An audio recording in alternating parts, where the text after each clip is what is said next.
Well,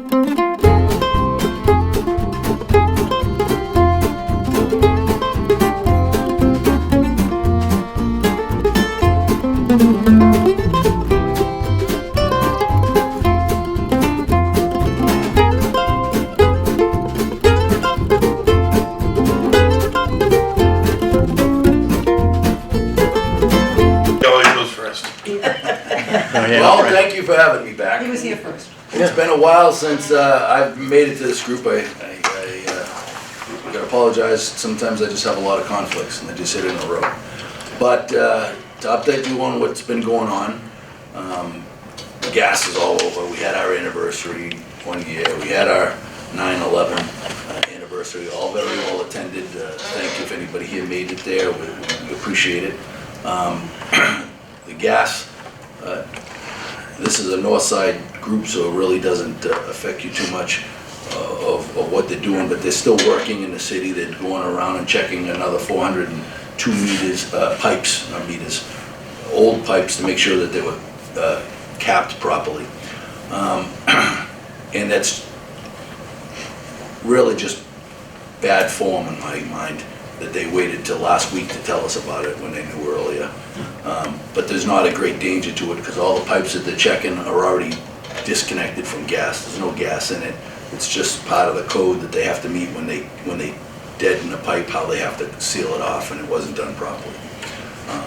Just bad form, extremely bad form. So we'll move on to that. What's going on today in the City of Lawrence Fire Department? Well, this year, in the last few months, we've had a couple of really serious fires. One just over here on Haverhill Street, where we had a 3-alarm fire. The building has collapsed, and what was left of it was torn down. It appears to be an accidental fire started by the demolition of a rear fire escape. The building had just changed hands, and part of the duty was to fix the rear fire escape, and they were taking it apart, and we believe that that's how they started the fire, using a Sawzall, because there was no cutting torches that we found, and it was an accident, an unfortunate accident. People had just bought the home. It's terrible, but accidents do happen. We also had a fire up on Lawrence Street this summer, right next to Hafner's gas station, very large fire. That was careless smoking. I say very large as in the 3-decker is gone. Another pile of rubble. Again, we were lucky nobody was hurt. And that one was actually quite dangerous. It was a hot day. We had some very bad exposure problems going on. We had some collapses happen during the fire, but everyone was safe. No injuries from that. And we had pretty good water.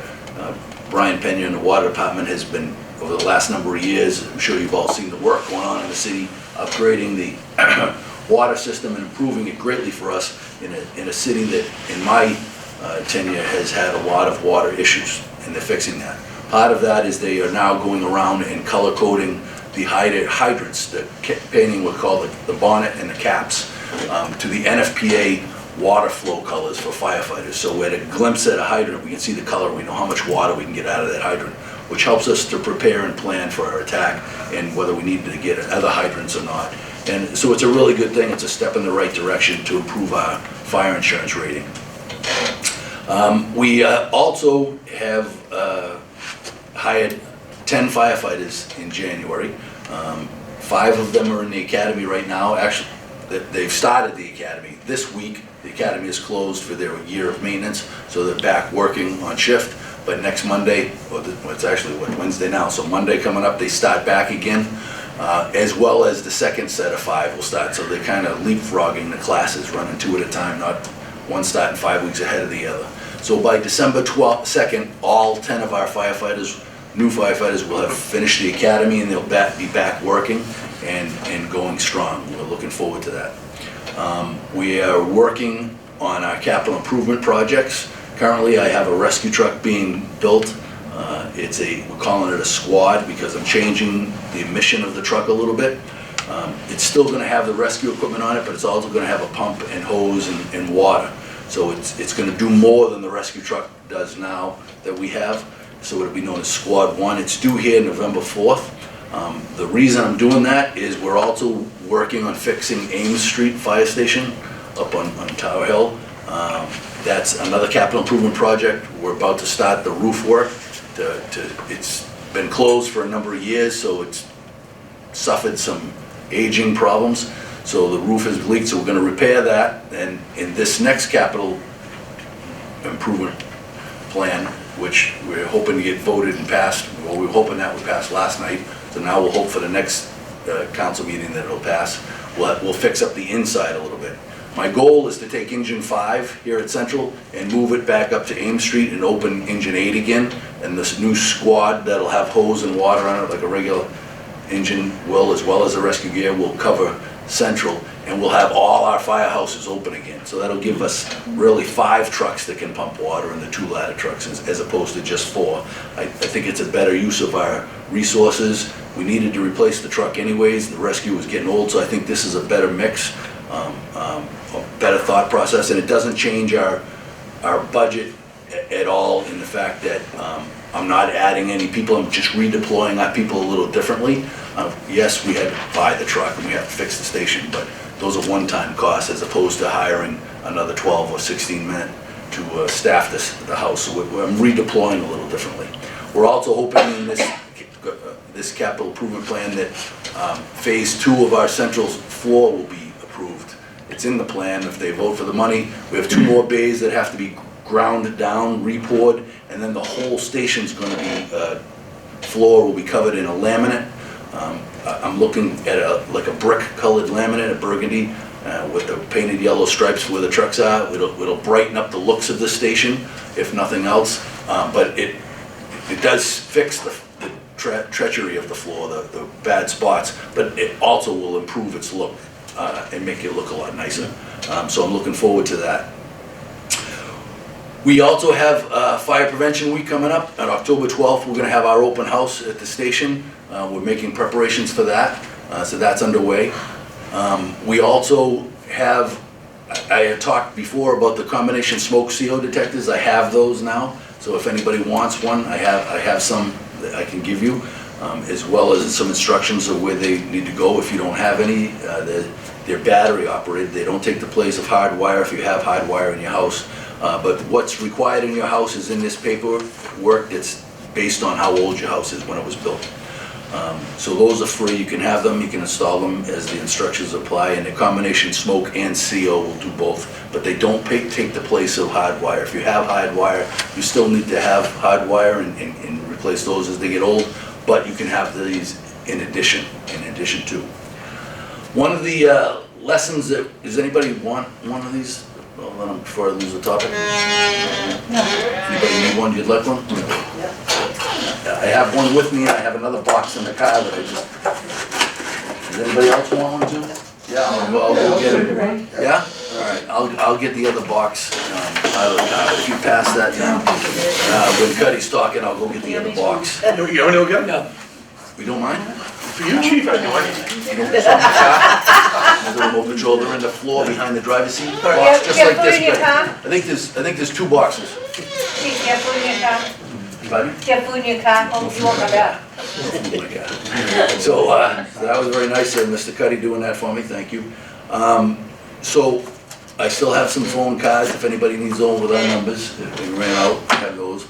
And then the biggest news that I have for us is during the gas crisis, we discovered that we did not have a good way to notify all the citizens of the same message at the same time and bilingually. And yet Andover and North Andover did have that ability. They had one town had a company called Code Red, another one had Rave. Essentially they're mass notification systems that it works a lot like reverse 911, but it's not reverse 911, but it works like that.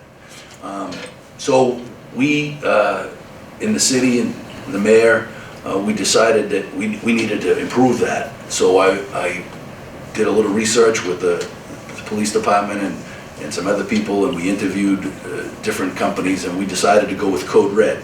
But then I wrote a request for a grant from ECCF and for the money to pay for it, and they gave me $30,000, which will almost pay for 2 years of it. We're just shy of $2,000, but it's a great start, and it's locked in at that price.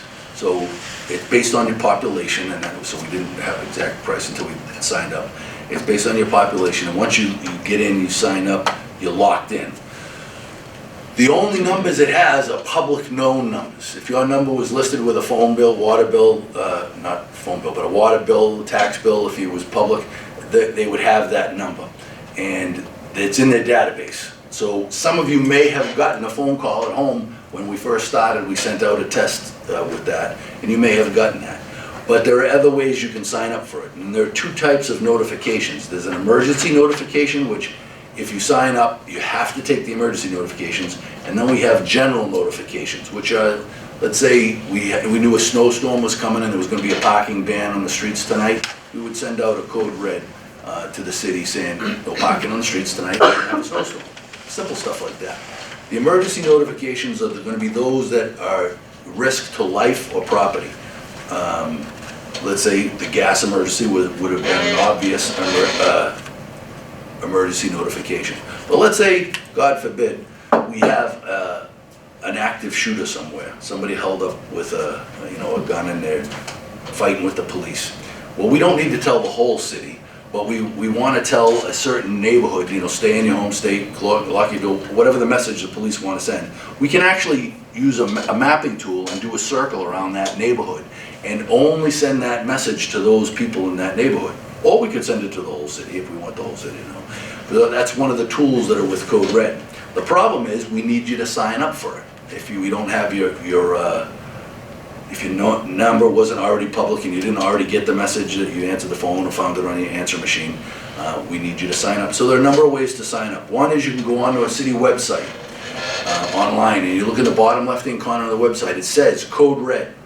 And you click on that, it'll bring you to the link, and there's some what do they call it? Frequently asked questions, where they ask the question for you. You don't have to ask it, you can read what the answer is to help explain it further. And then the little link, you hit the link and you can sign up. All you have to do is fill out your name, your address, and the address is important because I said we can do it by neighborhood, and your telephone number. And if you want text messages, voice messages, or emails, you have the option to fill all those things out. You can add more than one phone number. You can have, if you both have phones, or 3 or 4, whatever, you can add all that in there. If you have a mobile phone and you want to text, you have a mobile phone, whether you want to text or not, we request your carrier, Verizon, AT&T, just so we can make sure, because they all receive differently, so that this system sends it to that carrier so that you'll get your message. And you can do all that online. Or you can do a text word to call a number and put a text word in there, and if you have a smartphone, and it'll automatically give you a link as a respond back. You push that link and it brings you to the page, and you can sign up right then and there. Thank you, Tom. Appreciate that. And you can sign up right then and there like that. That's the second way to sign up. So that's one way is the web page. Another way is the smartphone. You can text, and the number, if anybody wants to do it, is 99411, and you text the word Lawrence CNE, all one word, and that'll come up. The third way is you can fill out this little form here, which I'll save that one because I have a note in the back. But you fill out this little form. You only need your name, your address, the zip code, your telephone number, and if it's a mobile, we're going to need to know the carrier, as I said. And then you check off whether you want emergency or general notifications. Well, you're going to get the emergency notifications automatically. But if you want general, you can check that off. You give that back to me, and I'll sign you up. I'll go to work tomorrow, and I'll put you in a computer, and I can do it myself. So there's 3 ways to do it. The only way you're going to get the notifications, if we don't already have your number, is by signing up. And you can have your cell phone or whatever you like. So we really would like people to sign up. I've been speaking around the country lately. I've been asked by many different organizations to speak on the gas emergency. And I just came back from Clearwater, Florida with the IT person from North Andover who did all this texting during the emergency. And he said it was funny. He said, we didn't have a whole lot of people sign up for our rave, is what their company's called. He said, until the gas crisis. And he said, then we had a massive amount of people wanting to sign up. So it shows how important it is. But people missed the first few messages. And in the beginning of that crisis, we were texting people get out of your house, turn off your gas if it's safe, evacuate South Lawrence, go north, because Andover and North Andover are having the same problem. So I really believe this is important. So if anybody would like one of these pieces of paper, we can fill it out tonight, and you can give them back to me before you leave, and I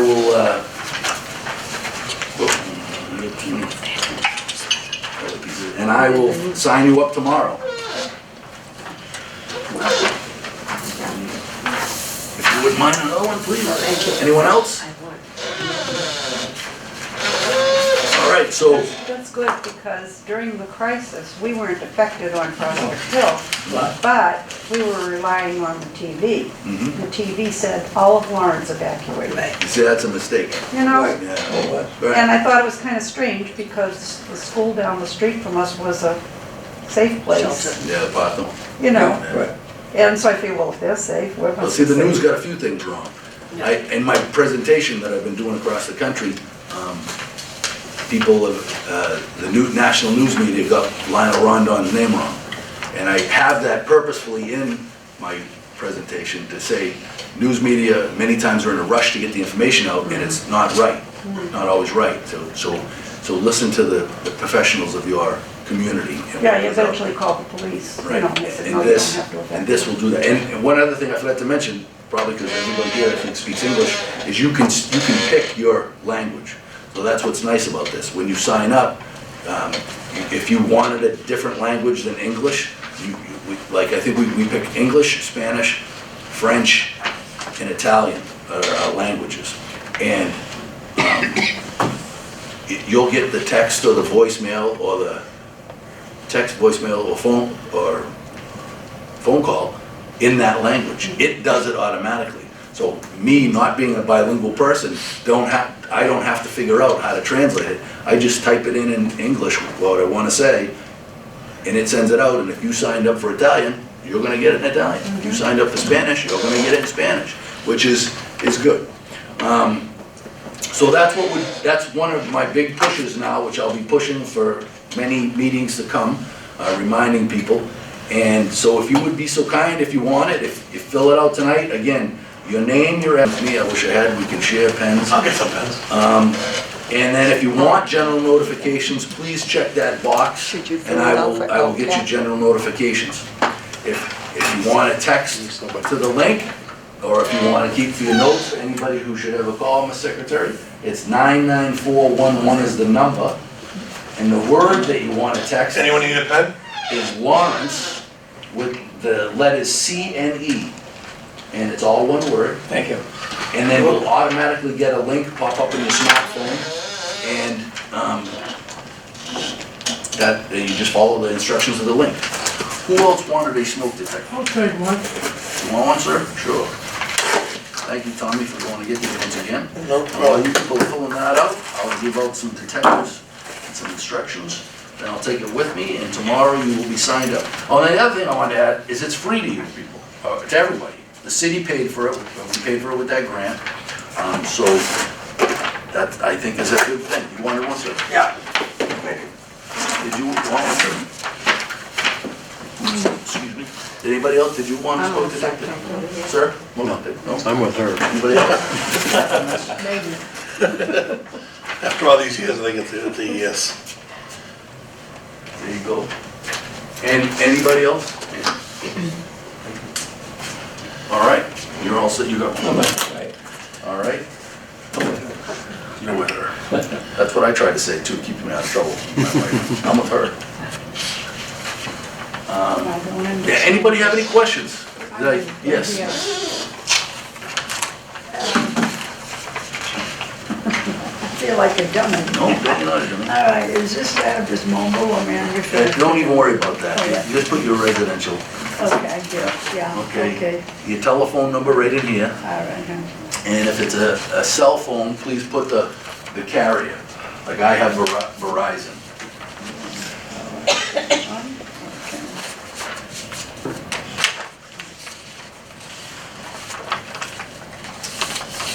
I guess that's it. All right, you can keep the back page, those are the privacy rules, and I'll take the front page.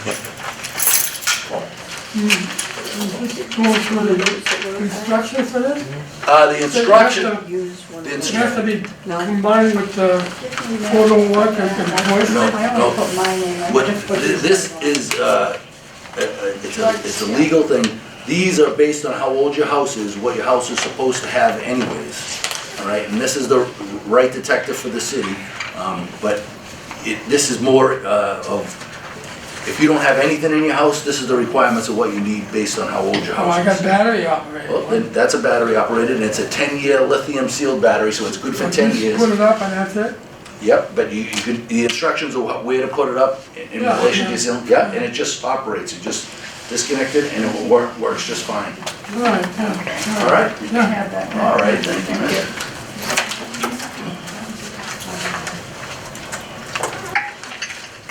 Chief, Yes, I don't see a telephone number on here. you just write it in next to where it says mobile.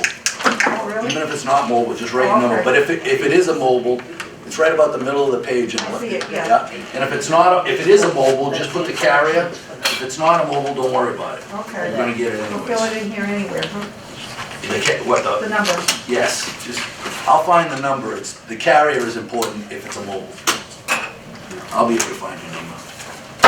The page, they do it for a bunch of different things, but it works simple for us. Can I get one? You certainly can.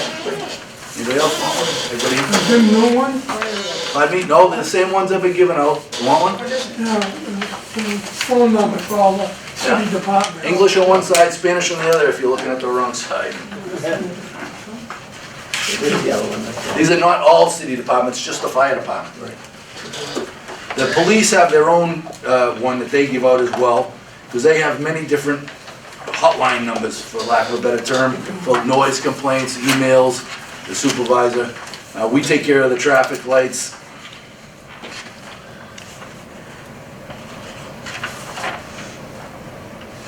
Sorry, my wife is homesick, so I just gotta stop and buy me some English muffins. I'm starved and nauseous. So, anybody else have any questions? If not, Tommy, if you want to talk, and I'll just wait and collect my papers and scoop out. Thank you. Good evening, everybody. Nice to be with all of you. On Saturday, we were at Colonial Heights, and I said good evening to everybody, and because I'm used to doing these at night, not in the morning. I'll read the crime stats. Homicide 0, robbery 0, non-domestic assault 0, residential burglary 0, commercial burglary 0, larcenies 1, and motor vehicle thefts 0. Wow. Which are very impressive. Just a few things that I want to go over. 2018, we had our best year in 20 years. It was 40% crime reduction. This year so far, we're 18% lower than that. So we're on pace right now, more than halfway through the year, obviously, to have our best year yet. We have 10 new recruits currently in the police academy. They'll be graduating sometime early November. Then, as you've heard many, many times, because of all the influx of personnel we've had over the years, last few years, they go into their 12-week FTO program. Then they're on the road. January, we're putting on 10 more. I was in City Hall yesterday for another reason, and they were all signing their paperwork. So their background checks start, and the selection process begins. As you know from these meetings, we've had a huge increase in technology. Citywide camera project continues to grow. Right now, we're in the process of putting in 26 more cameras, which will get us over the 200 mark between the police station, the parking garage, and the citywide cameras. Have a good night, Chief. Which is a huge deal, as we've talked about. They're solving more and more crimes. From things like hit and run motor vehicles, all the way up to homicides. So it's a really good thing. We rolled out the new state-of-the-art command post. If you've seen it, for years we used a converted RV like Mr. Lamontagne has over there, and it was good for what it was used for, but clearly during the gas emergency, we saw everybody else's, and it was better suited for police work and command situations. The old command post was just a table with a bunch of chairs in it. This is workstations, and everything's gonna be rolled into that, so you can do whatever you can do in the police dispatch, you'll be able to do into that. And if in some strange event we can't use the police station, we can certainly use that. The cameras will be in there and the like. We've instituted a drone project. We have 2 certified drone instructors right now. More are being certified. And that's to be used for all kinds of things, crime scenes, missing children. A lot of times we're searching for somebody along the riverbank and it's not conducive for people walking down it for the mud and such, so you can run it right along the riverbank, and again, due to technology, the camera quality is amazing. We have our first canine in 10 years. He's already, dare I say that, I'm not sure if the dog's a he or she, but the dog and the handler, who's he, have done tremendous work already. There was a B&E to a mill as part of the old Malden Mill Complex. I believe it's vacant, and just a giant, massive building, and there were people in there stealing copper, and the dog found them. Hopefully you've seen foot and bike patrols increasing in your area, because there are all over the city. They rotate on a rotating basis. One of the things we did this year, which has been wonderful for so many reasons, is we shut down the boat ramp. Now, the boat ramp is designed to launch and recover vessels. It's not designed for picnicking, for partying, for cookouts, for children swimming in the water, almost 100 yards from the dam. And all that stuff was going on there. I have a picture on my phone where there was probably like 100 jet skis lined up, boats way beyond the do not pass by. And it was a recipe for disaster, and thank God nobody got killed, because it was heading there. Folks were jumping over their wakes on jet skis, crisscrossing it. Again, it's a resource the city has, the beautiful river, but we can't patrol that the way it needs to be patrolled, and we reached up to the state and say, listen, this is your ramp, which it is. It's a state ramp controlled by DCR, and we said, you want it open, we'll support you, but you need to have somebody here on a full-time basis, and they bought a padlock instead of a press on a full-time basis. It's sad, but it's good in the sense that it was just out of control. And again, we don't have the resources to man the boat, all weekend long, and to man the shore all weekend long. Because you could drive through, and which we would do, all the piers would disappear and stuff like that, and they would just start up again. And not to mention the famous loud music for the residents. With that, we've issued countless noise tickets. There's been a lot of complaints recently about noise in Pembina Park. We made an arrest the other day there.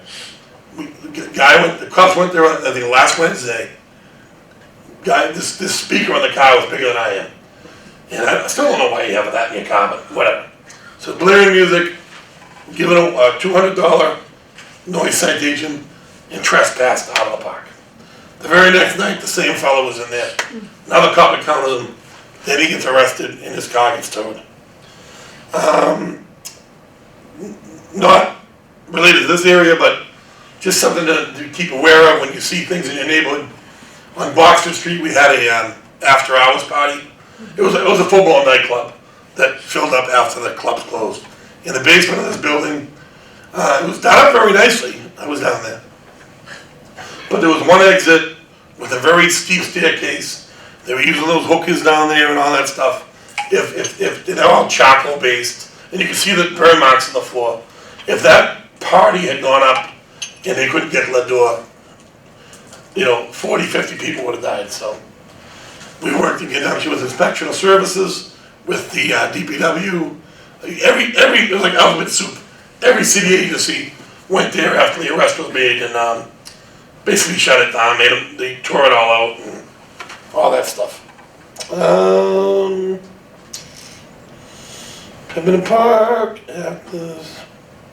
again, that's really not relevant here, but like half of the South Lawrence, they play the loud music and all that stuff, and we move them out of there and they move to another location.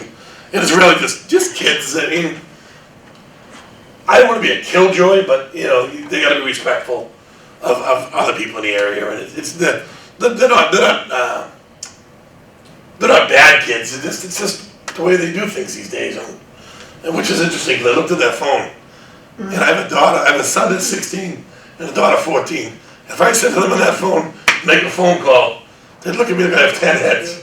They wouldn't even know how to begin that process. I don't know if I'm just getting older, whatever, but, so that's it, that's all I have. Unless you have any questions, the chief sends his regrets. He is at a 3-day mandatory chief's training somewhere in Norton or Norwell or somewhere down there. I have a question. Yes. You mentioned noise ordinance. Yep. We've made a lot of calls this summer, Prospect Hill. And they say they come up and the music stops. It's loud. Every night, every weekend, on Friday night, we can count on the music getting revved up. And it doesn't stop until Sunday night. So the police come, the noise stops. And a little while later, the noise starts up again. So I was just wondering, what is the protocol when the police come? You say they issue a fine of $200. $200 noise citation. But who pays it? But how do you know they pay it? So that's a very interesting point. So basically what happens is, the old way we used to do it was like a blue noise citation. And ironically, that thing was not on this thing. It was a city ordinance citation. So if someone was doing something in the park or this, it was all these things. Noise was not on there. You actually had to pen that in. It's 0101, Dick knows all the city ordinances, 0101.03, but everybody knew that ordinance. So when the chief became the chief, that became a concern of his. And we then streamlined the process, and we got a green noise ticket. It's all it's used for. And it's very officer friendly. Those other ones were harder to fill out. This thing is, I designed it. Just from trial and error, but it's all, and you could do a car. There's registration information on there and homes and all that. And there's a place to write notes in there to say, been here twice, gave 2 warnings, now I'm giving them $200 citation. Because if they don't pay that, we then summons them into court for keeping a disorderly house. And then it goes in front of a magistrate. And I don't know what happens at the end of the day in court and all that stuff. I'd be lying to you if I told you that. But at the very least, it makes these people realize that there's a process and they're going to have to follow through with the process. Or it's more of a nuisance for them than anything else, But why does it keep repeating every weekend? Are they stupid? I don't know. I don't No. know. Right. I assume. Now, mind you, don't get me wrong, when the court process starts, that's a little drawn out. It's not like 2 weeks, 1 week, you know what I mean? So. I assume that they're spoken to. Is it the same house? Are they yeah, often, yeah. Well, basically, there's 3 houses within the block on East Havel Street. Yeah. That one likes Wow. to party too. So they're in your backyard? Yeah. They're in our backyard, right? Yeah. Right. And it echoes through the whole. Oh, neighborhood. the base. So even like that issue we were having in Pemberton Park, we were getting a tremendous amount of complaints from Mount Vernon where I live, because the sound was traveling over there. It's even amazing when you do go to when you work the Samana thing. It's loud in the common, okay? But then you leave the common, like if I go home for supper or something, right? You lose it at some point. You're the scientist. Well, you lose it at some point, and then you get over at South Lawrence, and it's like you're back in the common. Because it just goes up in the air and the bass travels and, yeah. So what are they told? Are they told that this is a 24/7 thing?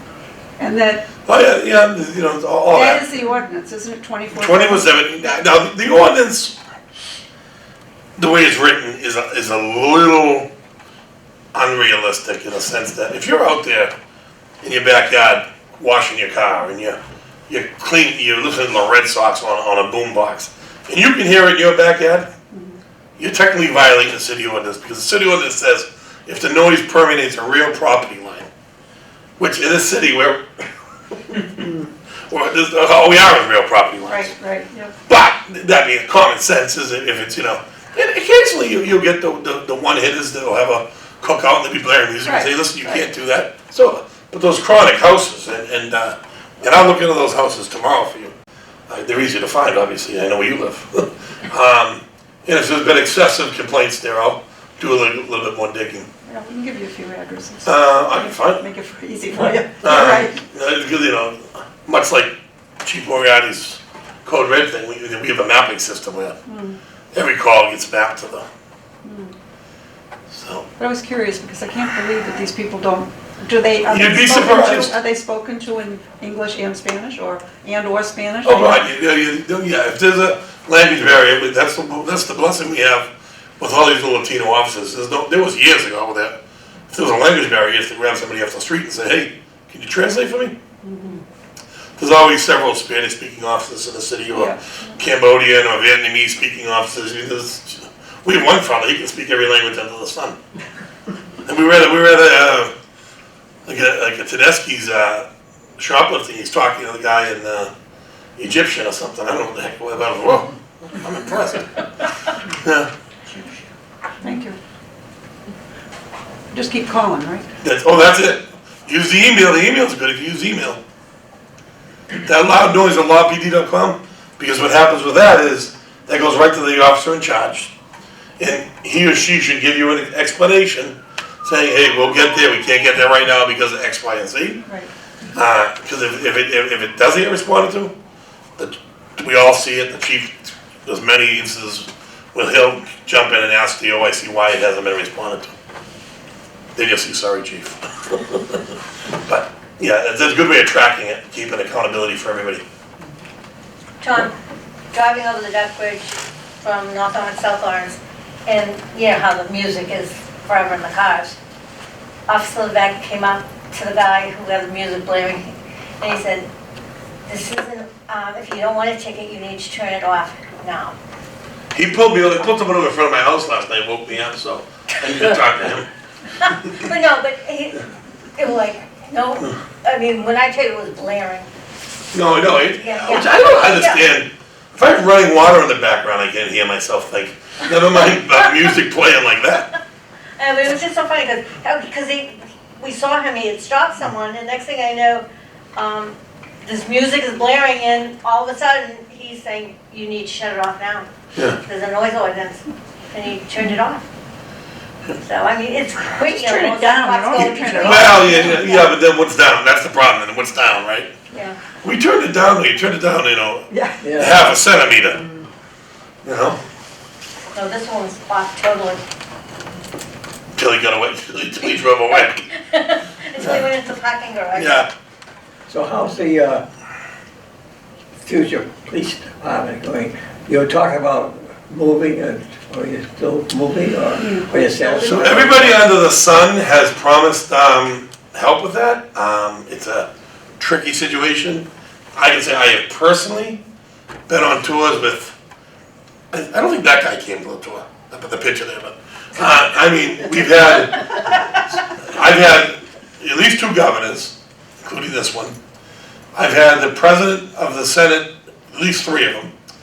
The chair of Ways and Means in the Senate, at least 3 of them. I've had the Speaker of the House, at least 2 of them. I've had both United States Senators.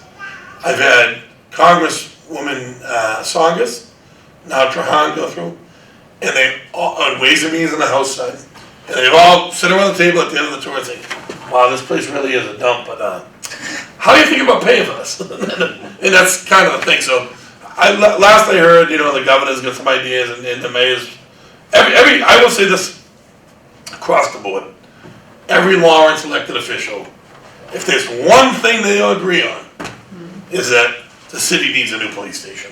If that's one thing they agree on, I think, so. So it'll probably take as long as they did to do the Methuen. I do say I'll be there at the time, but I don't know. I mean, you know, I will, one thing, you know, the council and the mayor, I mean, they're buying us new guns, they're buying us new they bought us new radios, new command center, they're finally rotating the cruisers through, and buying, you know, enough, you know, they're still behind a little bit, but they're, since I've been there, this is the most we've gotten in terms of equipment and support in that regard, so, you know. They've talked about it for years and years, Oh. the new station, yeah. And the sad reality is, you know, right, so The majority of the police department itself is, these guys go in there, they go to roll call and they leave, right? But it's really the service of the public, which is deficient in the place where, you know, if you go there for a simple, police report, you'd be standing next to somebody that wants to report that their child is missing, or someone that's a suspect in a crime. I mean, it's not very user friendly, so to speak. Tom, who's manning the Stop Bullying police car? I know that's new, right? There's no banning of it. It's you know, if it goes someplace, someone takes it. Okay, They stay put. They don't go on patrol, but they go to different events. right. Good article coming out in the paper tomorrow about that. Well, we saw, there was a photo, I'm like, what is it saying? And then you blow it up, Stop Bullying, so that's really good, especially now with the schools opened up.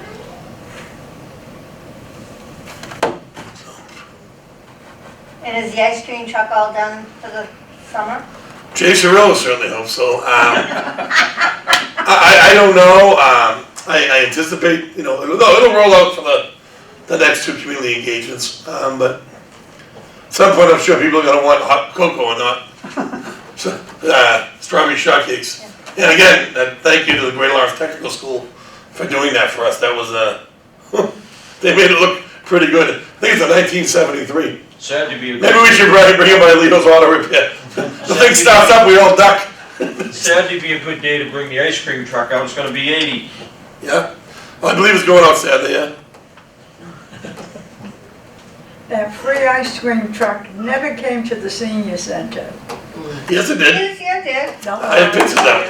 It came for the, What was it? senior day. Senior Day was there. It was there for senior day, but it was packed on the back, on the It was side. there. I have pictures to show it. Yeah, it was there. It was definitely there. You have to go when Winnie's there, not. I think you were there. Yeah, but, yeah, it was packed. It was Senior Day, right? Right, Was it senior day yeah. was packed on the side of the Yeah, building. it was there. That day off. Yeah. It was there. It's been everywhere. I remember seeing it there. There's no power steering, so I don't drive it, thank God. No, it was definitely there. I remember getting an ice cream. But I was saying to the Hasn't been an Army. chief when he was here that we miss you fellas at the station. At the center? Yeah, We were there quite a bit last year. I know. Where'd you disappear? Well, it's the summer, you know, people take time off, you know? Yeah, we miss you. Well, we were just talking about Thanksgiving dinner the other day. Yeah, coming up. Yep. When the new kids come out, I like to bring them by there, as you know, so. I hate to call them kids, but, you know, at this stage of the game, that's what they are. I mean, when you do their background checks and you realize they were born in 1994, you're like, oh my Lord.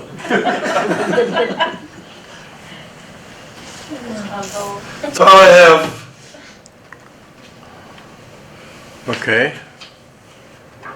We got a few politicians. Ladies first. Wait, Leo, you go, because you're the incoming. You should. Well, thank you, ladies and gentlemen. I appreciate this couple of minutes worth of time. You've probably seen me on the ballot of the last couple of years. Couple of decades. I'm running for re-election again. I'm Leo Lamontagne, live at 10 Corbett Road. I graduated from Greater Lawrence Tech in the automotive department. And shortly after graduation, I started my business some 45 years ago on South Broadway in Lawrence, Leo and Sons Auto. And I've been, I've been on the committee for the last 34 years.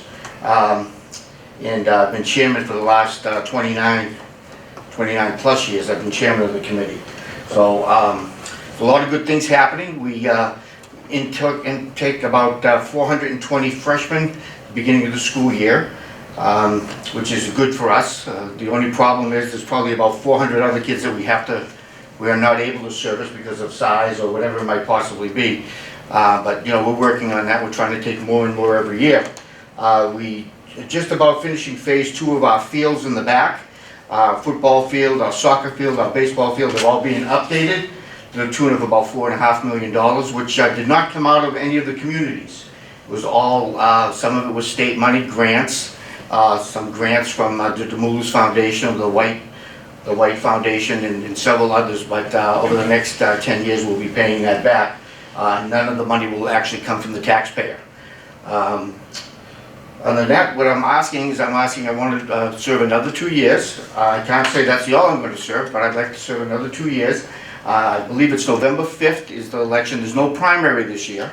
I would like one of your 3 votes. You get to choose 3 members for the committee. There's 3 from Lawrence, 2 from Methuen, and 1 from each of the Andovers. So I would appreciate your consideration come November 5th. Thank you very much. Hi, my name is Brenda Rossi, and I live at 127 Chester Street, and I also am running for the Greater Lawrence School Committee. My daughter graduated from Greater Lawrence in 1994, and my granddaughter is now a sophomore there, and I have just been blown away by the school. Like Leo says, all the phenomenal things that are happening there. I started going to school committee meetings. I have to say he runs a great meeting. I wish the city council in Lawrence would be as fast as you are.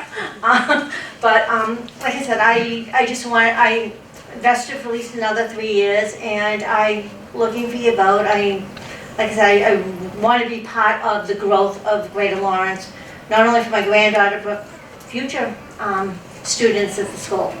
So like I said, hopefully I can get one of your 3 votes. Thank you. Rich, you. Hi, my name is Rich Russell. I live over 34 Cross Street, just down the hill from the old General Donovan School. I am a pro-law and order, public safety individual. Anything the police department, the fire department wants, I say give it to them. They need all the help that they can get. I'm a fiscal conservative when it comes to most matters. We have some issues in the city that unfortunately I know I'm going to run afoul of a lot of people by saying fix the garage. It's ours, meaning the city. Fix it or tear it down, repair or replace it. Other than that, like Brenda said, there is no primary this year for us. The only primary is District C. Everybody else has sufficient number of people running. I'm one of, I don't know, either 5 or 6. I still haven't figured out what's going on in my race, but I'd appreciate one of your votes. You've seen the stuff I've done out there, taking pictures. People have said various things about me. I just take pictures. I post them. Let people enjoy the city. You know, let my pictures speak on what's going on in the city. So with that, I'd appreciate a vote on election day. I am the last name on the councilor at large ballot. They saved the best for last. Thank you. Anybody else? Nobody asked about, oh, you have a question? What? Nobody's here from the mayor's office, correct? I don't think so. No one showed up. No one showed up. I have a question about the former Prospect Street School. We used to have a sign there that said Prospect Street School, which was made by Ned. I know it needed painting, it needed repainting, but it's been painted over, and now it says DAV. I don't know the exact name. But I want to know who gave them permission to do that. It's still the Prospect Street School. It's a historic landmark in the city. Do you know, I don't know. you know anything about it? That was my question for the mayor's office. Yeah. They were notified that we were having a meeting, but no one showed. Okay. Anybody else? Good question, though, and I thought the same thing. Yeah. Yeah, we went by. I mean, I agree they need a sign, but Exactly. I don't think they should There is a paint it plaque over. on that building, right? Yeah, it's a historic marker, right? Yeah. Yeah. Police department substation used to be there. But that's not what the sign says. I know, but it's usually, we had a substation. They didn't put their sign up either, so why did What? this? Well, it was only Ned and I, so we had. What I object to is the fact that they painted over the Yes. Prospect Hill sign. So I think the city ought to put up one of their official signs saying that it was the Prospect Street School. It should still remain. Yeah. My old school. Yeah, right. Yeah, some people went there. Yeah, all right. No, You were lucky, you were closer Different to the. district. Right. We were divided. He was over on the other side. That was all Kimball Street. Yeah, we were divided. East Havel Street divided us. Right. All right. Any, Does anybody know who builds this heavy-duty equipment that was in the newsletter?